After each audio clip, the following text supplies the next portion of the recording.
and for the second Saturday of April 2026, a few stray thoughts and a few general remarks and a few points of view by way of a roundup of the week, all my own musings. Like, the week tells us about the art of retreat. Elections in India. Like voting in Assam, Kerala and Puducherry for assembly elections got over peacefully after acerbic campaigns, women voters reportedly outnumbered male over to West Bengal and Tamil Nadu. I'm very happy to bring this big breaking news to you at this bulletin because it's the public that is speaking on the ground this election season. It's absolutely brilliant turnout being reported from at least 3 states. The northeastern state of Assam, 75.91%. At about 3 to 4 p.m., that is the number that is coming in. From Kerala, 62.71%. Puducherry, 72.40%. This is important. This could eventually turn out historic as well, how multiple states are reporting a high number. Remember, viewers, it is the day of the public. They get to decide if they want to retain their leaders or change them, how they decide to be governed in the next 5 years. तीव्र गति से राजनीति, ये राजनीति है, यहाँ सब चलता है। कांग्रेस पार्टी के राष्ट्रीय अध्यक्ष मल्लिकार्जुन खड़गे के एक बयान को लेकर देश की सियासत में जोरदार घमासान छिड़ गया है। दरअसल केरल के इडुक्की में एक चुनावी रैली को संबोधित करते हुए खड़गे ने ऐसा बयान दिया जिस पर अब राजनीतिक विवाद गहराता जा रहा है। अपने संबोधन में खड़गे ने गुजरात के लोगों पर टिप्पणी करते हुए उन्हें अनपढ़ कह दिया।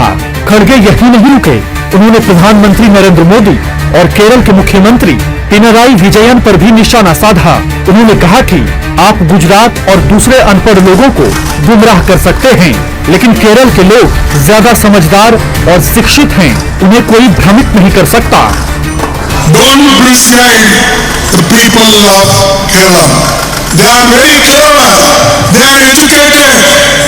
Modi ji, Vijay, you both can fool people who are illiterate in Gujarat or in other place, but you can't fool Kerala people. खड़गे के इस बयान के बाद सियासी गलियारों में हलचल तेज हो गई। बीजेपी ने इस बयान को लेकर कांग्रेस पर तीखा हमला बोला है। बीजेपी के नेताओं का कहना है कि यह बयान कांग्रेस की सोच और मानसिकता को दर्शाता है। बीजेपी नेताओं ने आरोप लगाया कि कांग्रेस लगातार देश के अलग अलग हिस्सों को लेकर विवादित बयान देती रही है।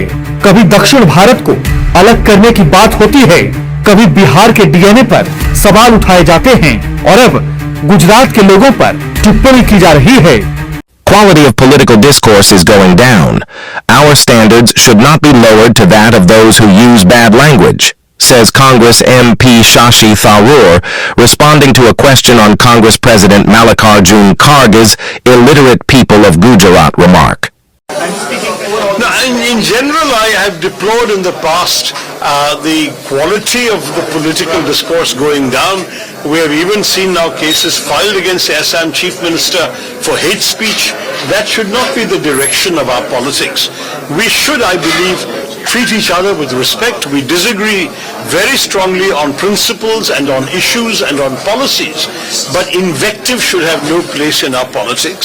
And I must say our standards should not be lowered to that of those who use bad language in politics. I really hope that all of us will respect the public by giving them the good reasons to vote in our favor and against others, rather than using language that frankly coarsens the public debate.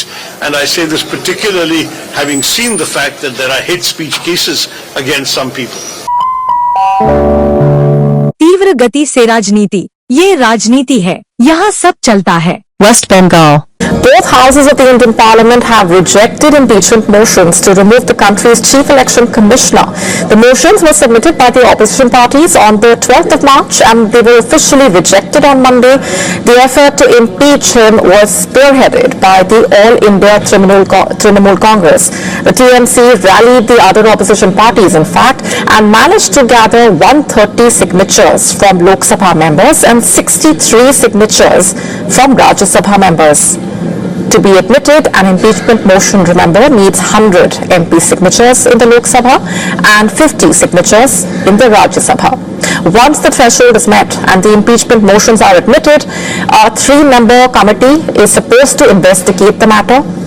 If the panel finds proof of misconduct, an impeachment vote is supposed to take place in Parliament, and then if 2/3 of the MPs vote for impeachment, the President is advised to remove the Election Commissioner. That is the procedure to impeach the CEC. However, despite the required number of signatures in both houses of Parliament, the Rajya Sabha Chairman and Indian Vice President and Lok Sabha Speaker rejected the motions in their respective houses.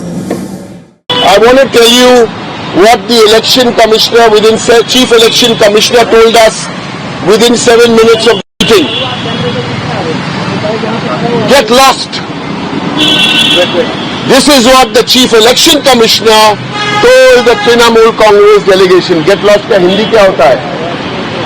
निकल जाओ यहाँ से, निकल जाओ यहाँ से। ये election commissioner बोला लास्ट में, तो निकल जाओ।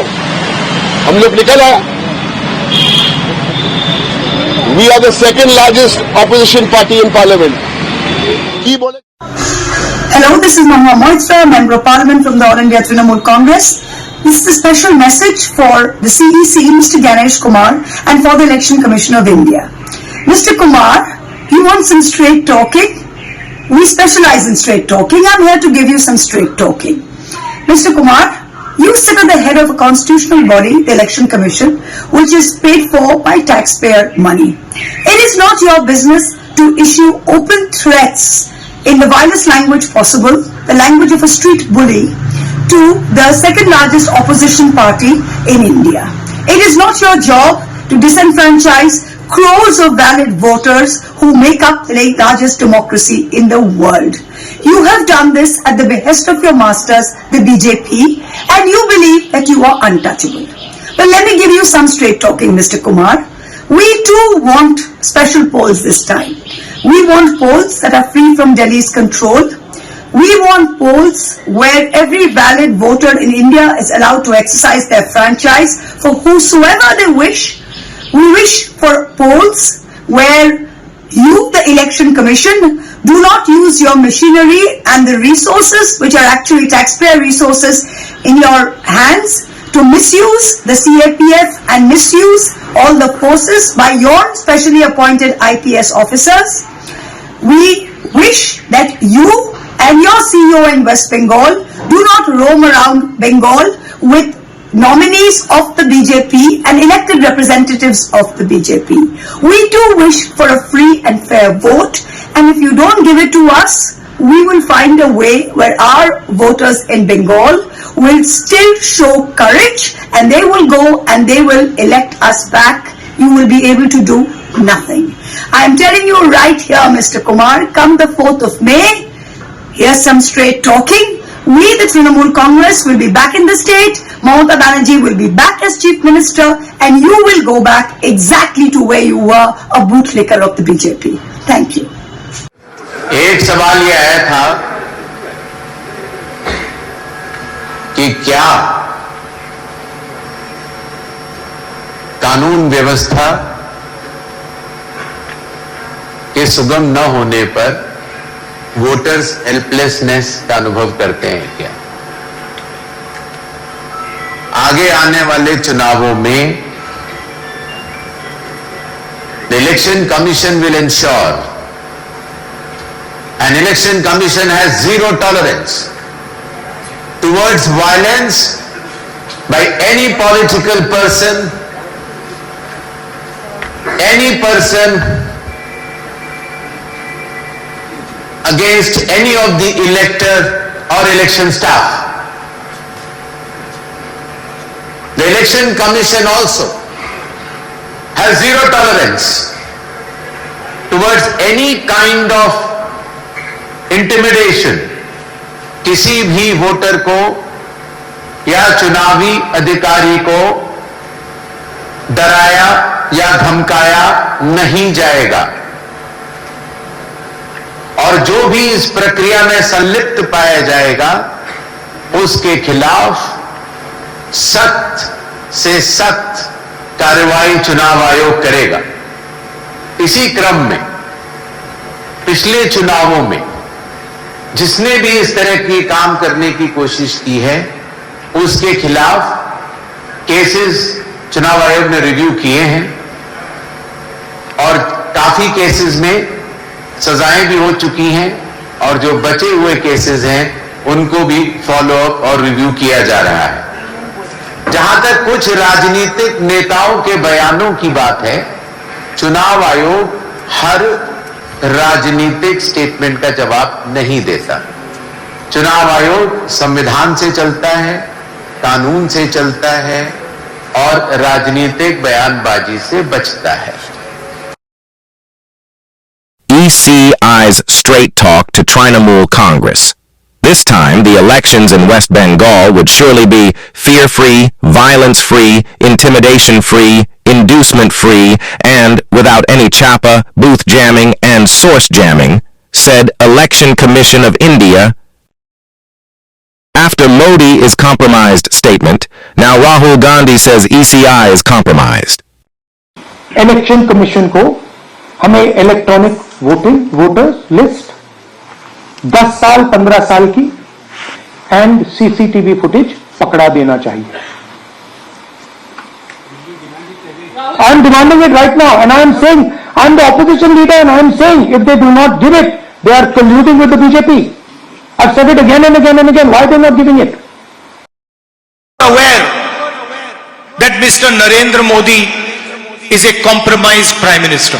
If you see the details of the US-India deal, you will find that no Indian Prime Minister could sign this deal unless he was compromised.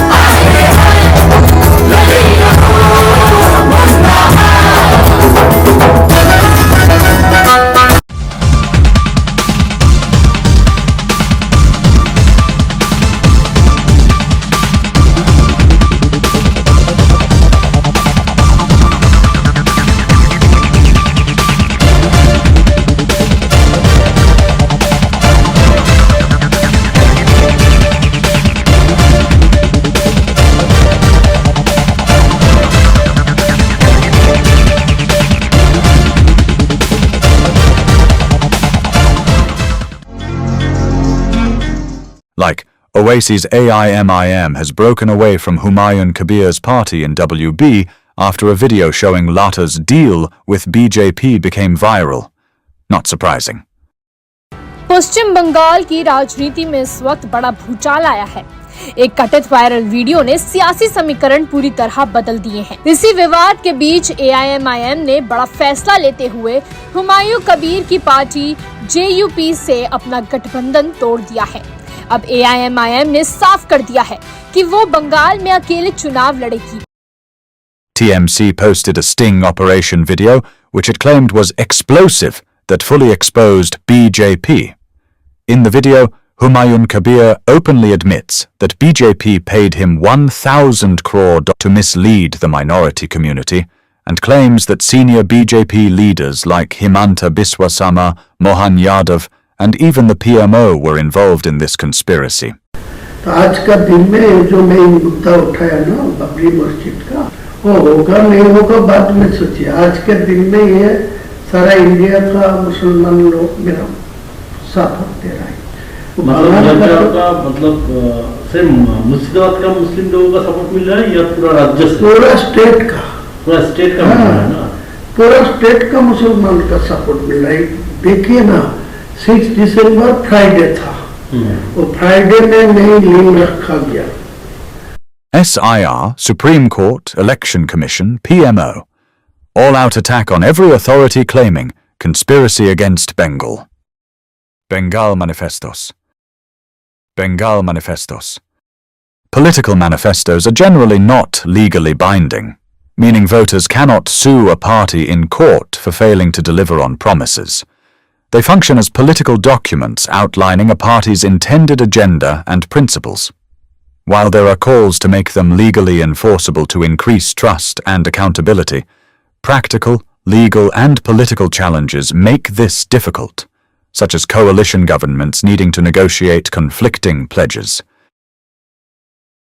Political manifestos rarely reflect objective truth in the sense of absolute, verified reality.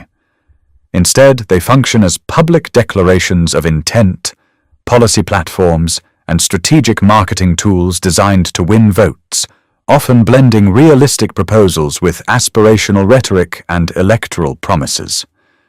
Studies show that some parties do implement a significant portion of their manifestos. However, parties often include populist schemes and promises of freebies that may not be financially sustainable or in the best interest of the nation's long-term health.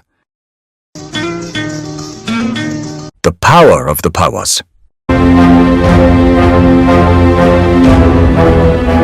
Sunetra Pawar, wife of late NCP leader and Maharashtra's Deputy Chief Minister Ajit Pawar, is said to win the Baramati by-poll unopposed, after the Congress withdrew its candidate on Thursday. The by-election to the seat is set to be held on April 23rd. The seat fell vacant after Ajit Pawar's sudden death in a plane crash in January 2026. Earlier, Congress had pitted Akash More against Sunetra Pawar. The Congress party decided to withdraw its candidate after several requests by Nationalist Congress party leaders including Sharad Pawar and Supriya Sule.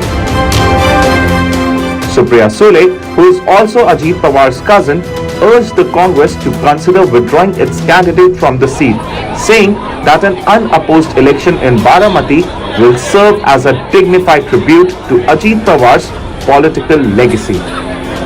Taking to X, Supriya Sule said, and I quote, "Following the untimely demise of Ajit Pawar, the Baramati Assembly constituency now faces a by-election. Ajit Dada's political journey began with Congress party and he maintained a long-standing respectful association with it throughout his career. In this moment of grief and remembrance, an unopposed election in Baramati would serve as a dignified and heartfelt tribute to his legacy of public service and inclusive politics. I sincerely appeal to the Congress leadership to consider this gesture in the spirit of respect and unity." Unquote. मैं नीतीश कुमार सत्यनिष्ठा से प्रतिज्ञान करता हूं कि मैं विधि द्वारा स्थापित भारत के संविधान के प्रति सच्ची श्रद्धा और निष्ठा रखूंगा। मैं भारत की प्रभुता और अखंडता अक्षुण्ण रखूंगा। मैं बिहार राज्य के मुख्यमंत्री के रूप में अपने कर्तव्यों का श्रद्धापूर्वक और शुद्ध अंतःकरण से निर्वहन करूंगा तथा मैं भय या पक्षपात, अनुराग या द्वेष के बिना सभी प्रकार के लोगों के प्रति संविधान और विधि के अनुसार न्याय करूंगा। मैं नीतीश कुमार, जो राज्यसभा का सदस्य निर्वाचित हुआ हूं, सत्यनिष्ठा से प्रतिज्ञान करता हूं कि मैं विधि द्वारा स्थापित भारत के संविधान के प्रति सच्ची श्रद्धा और निष्ठा रखूंगा। मैं भारत की प्रभुता और अखंडता अक्षुण्ण रखूंगा तथा जिस पद को मैं ग्रहण करने वाला हूं उसके कर्तव्यों का श्रद्धापूर्वक निर्वहन करता हूं। Breaking news, next news item, oh it's breaking fast. Next news item, blink and it's gone.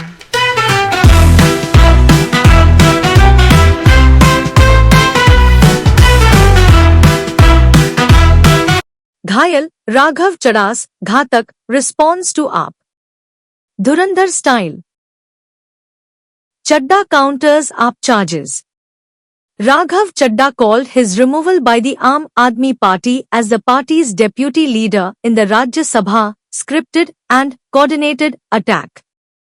In a video on X, he vowed to expose every lie and delivered a sharp Dhurandhar-style punchline, "Ghayal hoon, isliye ghatak hoon."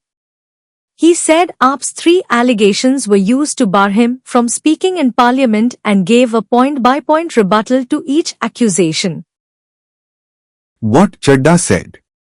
The AAP leader called the walkout claim a blatant lie, challenging anyone to show proof that he didn't join opposition protests and cited Parliament CCTV as evidence.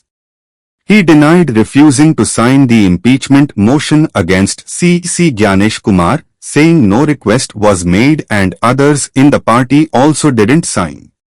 He rejected the trivial issues charge, saying he raised key public concerns, from taxes and pollution to healthcare and jobs, to create impact, not disruption.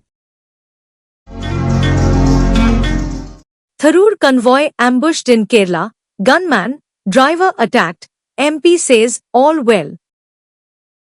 What happened? Congress MP Shashi Tharoor's convoy was reportedly attacked in Kerala's Vandoor. 5 gang members attacked Tharoor's gunman and driver at Chellithode, near Thiruvali in Vandoor. The incident took place at a roadblock on the Chellithode bridge when 2 vehicles blocked Tharoor's vehicle. Police said that one of the accused was taken into custody and the remaining have been identified. Tharoor said on his social media that he and his security guard were fine. The Congress MP was on his way to attend an election campaign of Congress leader AP Anil Kumar. You are watching Sanglikar's Weekly.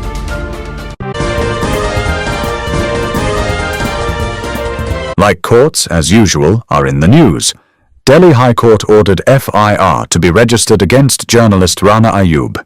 Isn't she as an activist rather than journalist? The Delhi High Court today came down heavily on journalist Rana Ayub for her tweets on Hindu deities and right-wing ideologue V.D. Savarkar. Justice Purushendra Kumar Kaurav said that Ayub's tweets were highly derogatory, inflammatory and communal. The court asked the Delhi police and social media platform X, formerly known as Twitter, to take necessary action. The court further said that the matter requires urgent consideration and that X, the Delhi police and the central government will have to act in tandem. The case concerns 6 tweets made by Ayub between 2013 and 2017. An FIR was registered against Ayub after advocate Amita Sachdeva moved a trial court with a complaint. Sachdeva subsequently moved the High Court seeking action against Ayub. According to her plea, Ayub's tweets insulted Hindu gods Ram and Sita and called V.D. Savarkar a terrorist sympathizer. Sachdeva argued that Ayub's tweets would spread anti-India sentiments and cause communal disharmony. Like, remember Congress tribal leader CM Ajit Jogi? His son Amit Jogi is convicted of murdering an NCP leader.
Congress spokesman Pawan Khera got anticipatory bail from Telangana High Court. Why not Delhi High Court? Far as Pawan Khera is concerned, what's the latest development? He's managed to get an anticipatory bail, but what are the charges? Charge number 1, the first charge against him, that a false statement was made in connection with or upcoming elections. Charge number 2, cheating. This is the second charge against him. Charge number 3, forgery of valuable will and security. Obviously, far as the BJP is concerned, they have been saying that all the allegations are false and baseless, fabricated. Charge number 3, forgery of record, something which we were just talking of court or of public register, because Himanta Biswa has been saying that Congress is relying on certain documents which were put up on PARC portals. Next charge, forged document, one of the biggest allegations by Himanta Biswa BJP against Pawan Khera. Next charge, intentional insult with intent to provoke or the breach of peace. Final, another charge, that is defamation. That obviously defamation case has already been filed by Himanta Biswa Sarma. So these are the charges which the BJP had leveled against Pawan Khera. We all know obviously the type of sharp attacks which have been coming from both side viewers. But how did this political confrontation escalate so much? How did it reach the point of FIRs, police visit, court hearings? The trigger came from a press conference which happened in Delhi on April 6, where Congress leader Pawan Khera made a set of serious allegations against the Chief Minister and his family, a charge that immediately set off a political and legal chain of reaction. Today, obviously, there is an anticipatory bail, a relief for Pawan Khera. Like Judge Varma resigned, saving himself of further ignominy and humiliation. That's okay, but who gets the stockpile of cash? Justice Yashwant Varma, accused in cash-at-home scam, resigns. Your Excellency, while I do not propose to burden your august office with the reasons which have constrained me to submit this missive, it is with deep anguish that I hereby tender my resignation from the office of Judge of the Honourable High Court of Judicature at Allahabad with immediate effect. It has been an honour to serve in this office. The resignation letter sent to the President on April 9th said, piles of cash was found in the storeroom of Justice Varma in March last year by fire service personnel when dousing fire at his house. He was serving as a judge in the Delhi High Court at that time. He was subsequently transferred to Allahabad High Court and a judicial inquiry was ordered.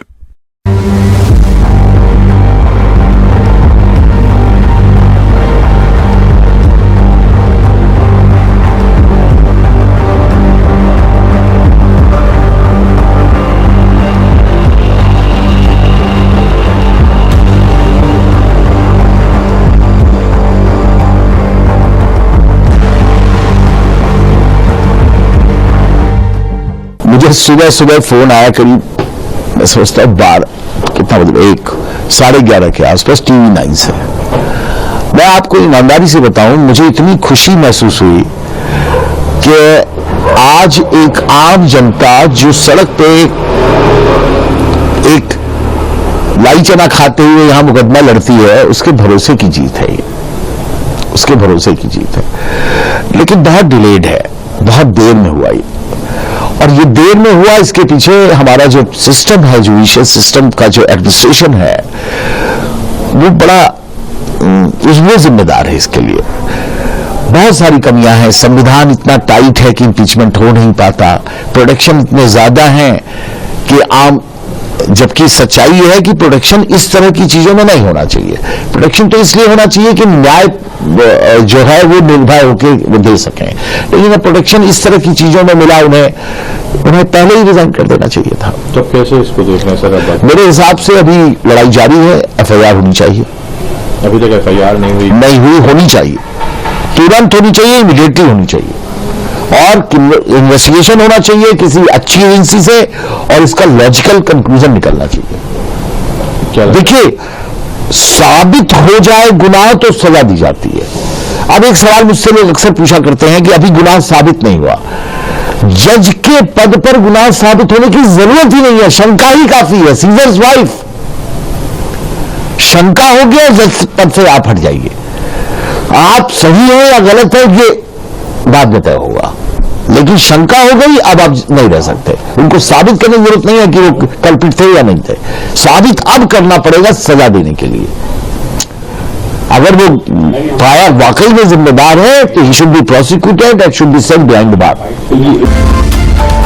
are watching Sanglikar's Weekly.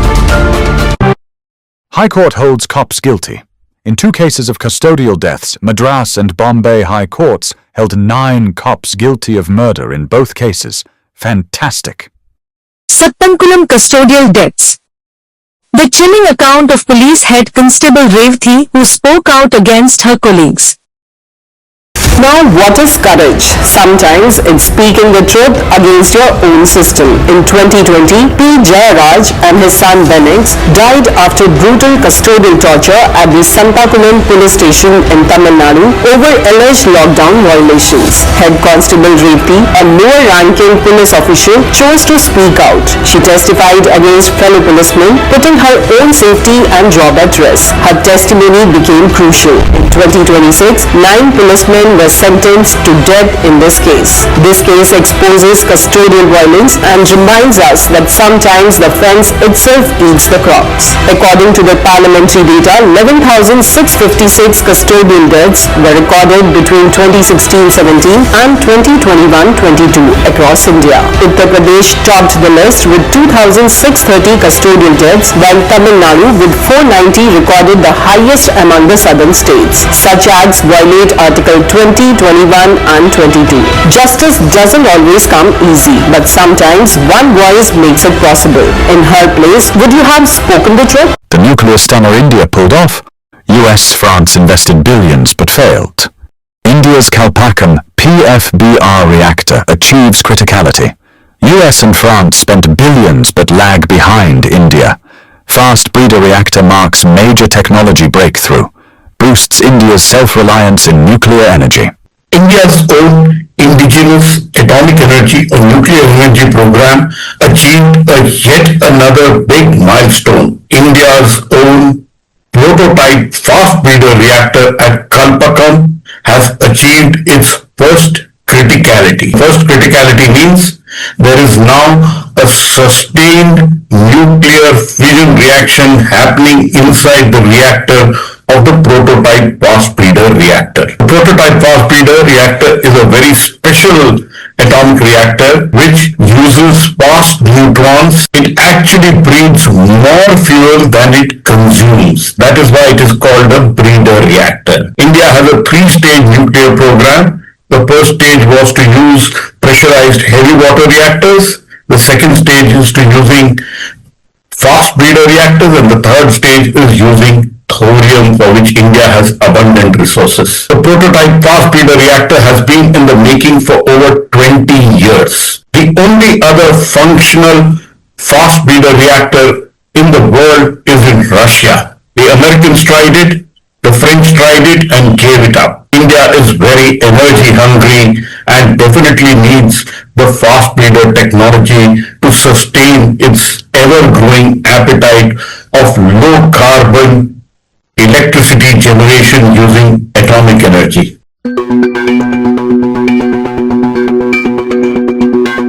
In the area of civil nuclear energy cooperation, the two sides have concluded a declaration of intent on collaboration in co-designing, co-developing and co-producing small modular reactors and advanced modular reactors. The two sides will also be cooperating in the field of capacity building of researchers and professionals in this field. Given the coming revolution in AI and the demands that it will make on the energy vector, this particular area of cooperation in development of SMRs and AMRs is a particularly promising vector for India-France cooperation into the future. You are watching Sanglikar's Weekly. Like fugitive Nirav Modi has moved Euro Human Rights Court against his extradition, wheels of justice move slow all over world.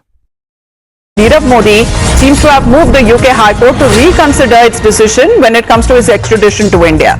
Now, back in 2022, the UK High Court had rejected Nirav Modi's plea to stop his extradition to India, and his counsel has cited a London High Court order from February 2025 which rejected India's request to extradite businessman Sanjay Bhandari. Now, Nirav Modi's counsel again has cited human rights violations and torture in prison as grounds to oppose his extradition to India. No, that's a good thing because, frankly, fugitives from justice should not be able to seek refuge in foreign countries on specious grounds. Let them come if they're innocent, let them prove their innocence before an Indian court, Indian judge. I think that's only fair. But there are too many fugitives who have left our country and gone to other countries, and therefore if the UK justice system sends them back to India, so much the better for us. Like, after Yo-Yo Honey Singh, Delhi High Court has ordered Badshah to remove his albums from market for spreading obscenity. Badshah pledged to sponsor 50 girls' education and Honey Singh joined the Delhi police to discourage drug use among young people. आप drugs से दूर रहें और जितना हो सकता है नशों से बचें। Are we in a multiverse of accountability? मैं तहे दिल से आप सबसे क्षमा मांगता हूँ। These pop artists often landed in controversies over what their songs contained, like allegedly objectifying women, using obscene lyrics, and promoting drugs or alcohol. When Honey Singh made a comeback after struggling with drug addiction and mental health issues, he appeared to promote a more conscious image of himself. Badshah, on the contrary, landed in legal trouble with his Haryanvi Hindi song Tatiri, which was released in March 2026. Critics said its lyrics were innuendos targeting women. The video had women in school uniforms dancing on top of a Haryana Roadways bus, and critics said the song sexualized minors. The same objection was raised against Guru Randhawa's song Azul, whose lyrics equated women's beauty with alcohol bottles and showed him as a photographer swooning over schoolgirls. But he didn't issue any apologies or such like. In Badshah's case, an apology came. Tatiri was the name for a bird, but it was also used as a term to describe a lively or playful girl in Haryanvi folk culture as per the Tribune. Badshah's song with that name whipped up controversy as soon as it was released though. Multiple FIRs were registered against him in Haryana, with cases filed under Section 296 of the Bharatiya Nyaya Sanhita and Sections 3 and 4 of the Indecent Representation of Women Prohibition Act 1986. Like, Andhra Pradesh is planning to ban all sleeper buses for security. Are all sleeper buses unsafe? చాలా దేశాల్లో ban అయిన AC sleeper buses మన ఇండియాలో మాత్రం రయ్యమని స్వేచ్ఛగా తిరుగుతున్నాయా? Travels అత్యాస ప్రయాణికుల ప్రాణం తీస్తోందా? ఇది వాస్తవమా అంటే అవుననే చెప్పాలి. ప్రతిరోజు వేల మంది ప్రయాణికులు సౌకర్యవంతమైన నిద్రతో వాళ్ళ ఊరు చేరుకోవాలని ఆశపడుతూ ఉంటారు. కానీ ఆ నిద్రే వాళ్ళ చివరి నిద్ర అయితే వినడానికి చాలా బాధాకరంగా ఉంటుంది.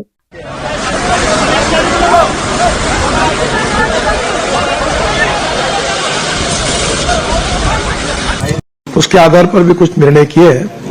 ये जो क्रैश इन्वेस्टिगेशन है उसमें स्लीपर कोच की बसेस आ रही है आजकल। इसमें अभी ये स्लीपर कोच की बसेस जो होगी to be only manufactured by automobile companies, क्योंकि ये और इसमें इतना बड़ा कांच होता है और उसके बाजू में प्लास्टिक का हथौड़ा होता है। अगर बस में आग लग गई, अभी एक घटना हुई तो पूरे कांच तोड़ दिया और सब लोग बाहर आ गए। उसमें ऊपर में भी एक गेट होता है, 5-6 जगह से बाहर निकल सकते हैं। तो अभी अब स्लीपर कोच में हमने वो भी चिंता की है ताकि इसके बाद किसी की मृत्यु ना हो। तो accreditation of bus facilities to be done by central government, ये हमारे हाथ में लिया है ताकि हम अब इसके बारे में कोई कॉम्प्रोमाइज नहीं करेंगे। Existing buses to be retrofitted with fire detection system, emergency exit with hammers, emergency lighting, driver अगर उसको नींद आती है तो हमारे बस में भी हमने प्रोविजन की है कि तुरंत अलार्म होगा, ड्राउजीनेस इंडिकेटर्स, वो तुरंत उसको अलर्ट करेंगे। Like, TCS Q4 profits shot up 12% because of weak rupee. Interesting? TCS is out with its Q4 result, and here are the top 5 key takeaways. First one, the numbers. The numbers were in line in terms of the margin, but over the revenue net profit, we see beat in terms of the numbers. If we look at the next highlight, we do note that overall CC growth has come at 1.2%, the highest in last 4 quarters. And if we compare it QOQ, last quarter we did see a CC revenue growth of 0.8 odd times. So we see a good uptick in terms of CC revenue as well. Like in a first, doctors sitting in Mumbai performed a robotic surgery on a patient in Oman. Wow! Air India chief resigns. Air India's CEO Campbell Wilson resigns from his role as Chief Executive Officer and Managing Director, leading Tata Group towards a new leadership. He took the charge of the Air India in 2022, post which the airlines witnessed fleet expansion and service upgrades. Although Air India's Ahmedabad-London crash incident pressured his current position. Amidst Wilson's resignation lays down another aspect of airplane fuel surge, which has raised aviation fares to exorbitant prices. This fuel surcharge has caused problems for the airlines, including its subsidiary Air India Express, which is experiencing losses. Nevertheless, Tata Group is expected to resolve these existing issues. Now they're expected to find a new head for the 5-year long term. Wilson stepping down as CEO is big update for the aviation industry, as the fuel prices have surged way beyond, and the past flight operations of Air India raise many questions. Ranveer Singh's Dhurandhar 2 becomes India's #1 film, beats biggest blockbusters. Directed by Aditya Dhar and led by Ranveer Singh, the film has turned into a massive box office monster. Within just 2 weeks, it has crossed massive milestones. This isn't just growth, this is acceleration. This isn't just success, this is domination. To understand how big this is, look at India's top 10 highest grossing films right now. Number 1 on the list is Dhurandhar The Revenge, followed up by Dhurandhar. Then is Jawan, then is Stree 2, then Chhaava, then is Animal, then comes Pathaan, followed by Gadar 2, and then is Dangal, and at the end is Tiger Zinda Hai. Now this isn't just one entry on the list, it's a takeover. 2 spots in the top 2 dominated by one franchise. Films like Dangal, Pathaan, Jawan, Gadar 2 all push boundaries in their time. But Dhurandhar 2 didn't just follow that benchmark, it raised it. And in a more somber news, the last surviving member of India's first Test match winning team, C.D. Gopinath, has died at the age of 96. The Tamil Nadu Cricket Association announced on Thursday that Gopinath passed away in Chennai. But Gopinath was the second oldest living Test cricketer worldwide after Australia's Neil Harvey. Born in 1930, Gopinath played 8 Tests for India. He made his debut in 1951. Gopinath was a member of the playing 11 when India defeated England in February 1952 for the nation's first ever victory in Test cricket. Fittingly for Gopinath, it came as his home ground in Chennai. He made 35 in the only innings in that match. Post his playing days, he served as a national selector, including as chairman and later as manager of the Indian team during the 1979 tour of England. Rhino sapiens. And finally, anthropologists claim to have found a new species of human beings which has traits of a rhino. Thick skin, short sight, little or no brain, and always ready to charge.